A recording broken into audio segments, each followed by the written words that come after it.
ChatGPT memory can be a great thing, but if you don't clean it out, you're going to run into problems because it's going to store information that may not be relevant, is one thing. Also, it might be out of date.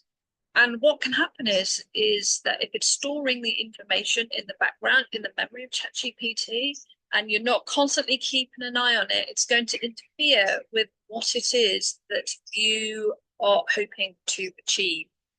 So I just wanted to show you how to actually clear it out. So you want to head down to settings. You want to head down to personalization. And you can see here, you've got the memory. Now, what will happen is you can turn it on and off. I personally recommend that you have it turned on because, as I said, it's going to remember information about you.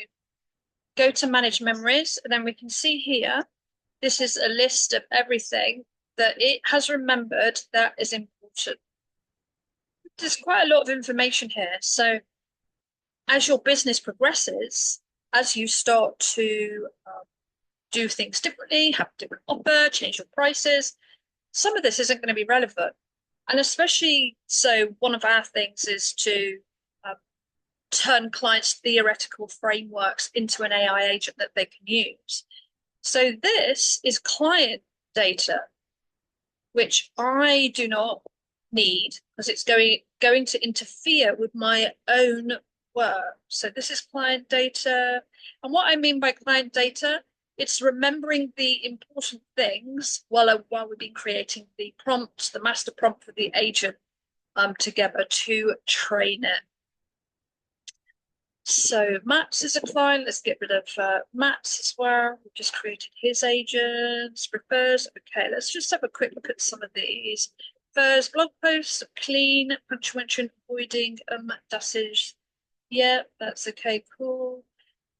Is publishing to a podcast on LinkedIn once a week, YouTube, disabling networking, doing talks, has made the following sales in April. Relevant, forget that, it's not useful. The long run. Last sprint had 55 sign-ups.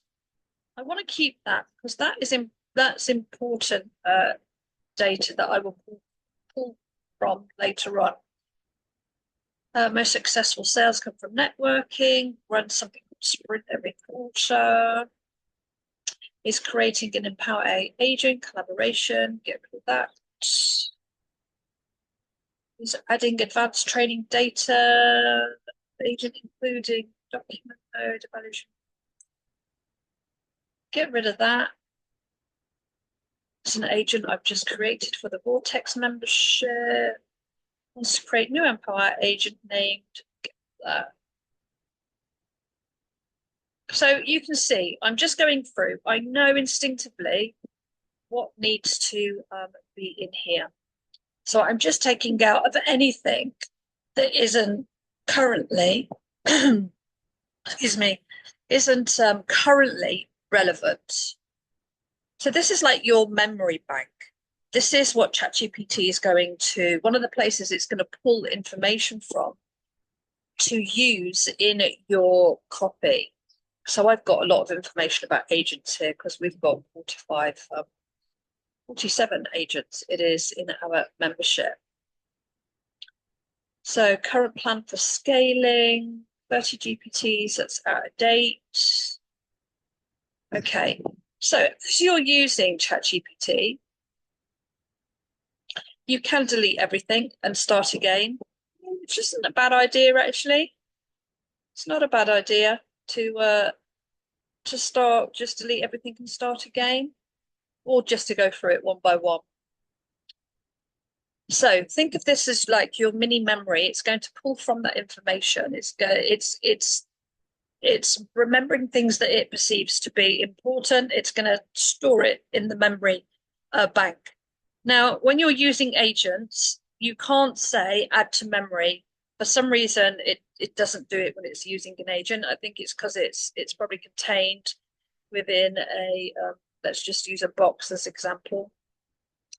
However, if you're just using the normal ChatGPT and not using an agent, you can say save to memory, and then whatever you've said save to memory, it's going to save to the memory.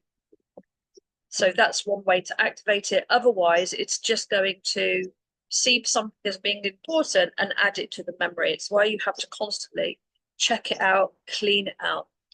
The other place it takes information from you as well is your customized ChatGPT profile.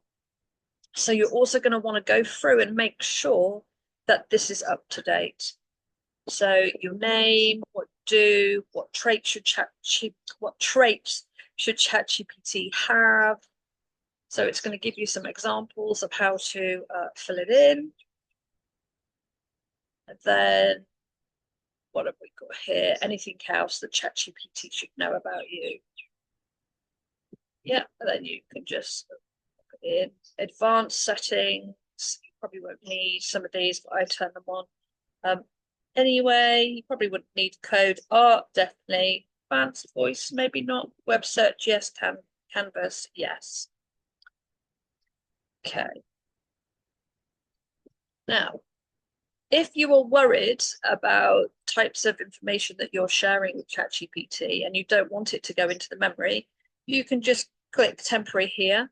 And then what happens is that it doesn't go into the overall memory of ChatGPT. It's not using its training data.